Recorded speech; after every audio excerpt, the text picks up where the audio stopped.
Bonjour. Si ta vie amoureuse, ta vie de couple, c'est important pour toi, ça a de la valeur pour toi, alors j'ai un message exprès pour toi aujourd'hui.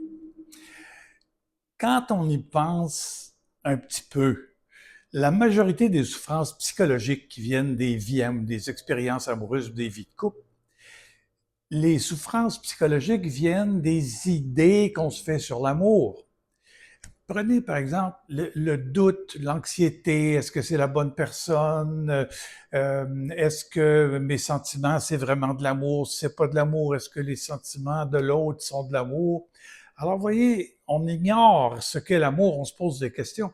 Quand on souffre que nos attentes sont déçues, ben, les attentes, ils viennent des idées qu'on se fait.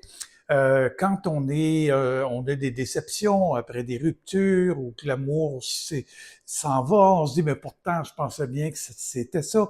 Alors, vous voyez, les souffrances liées à la vie amoureuse viennent beaucoup des représentations des idées qu'on se fait. Maintenant, c'est pas une découverte d'une certaine manière parce qu'on découvre de plus en plus que les souffrances psychologiques viennent beaucoup des idées qu'on se met dans la tête, des représentations qu'on a. Et là, on compare notre situation présente à la situation qu'on espérait que la réalité soit et on se fait souffrir avec ça. Alors, pour les couples, on va appliquer cette découverte-là à l'amour, à l'expérience amoureuse. Je me présente, je suis Fernand Larouche.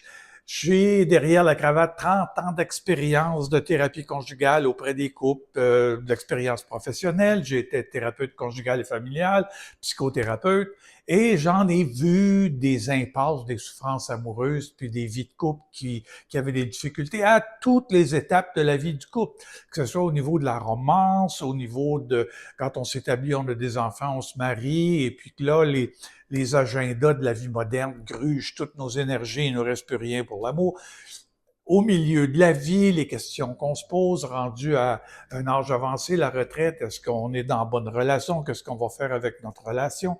Alors, les questionnements, les souffrances que mes patients, on va dire, mes clients m'ont présenté, ben, m'ont interrogé tout au long de ma vie.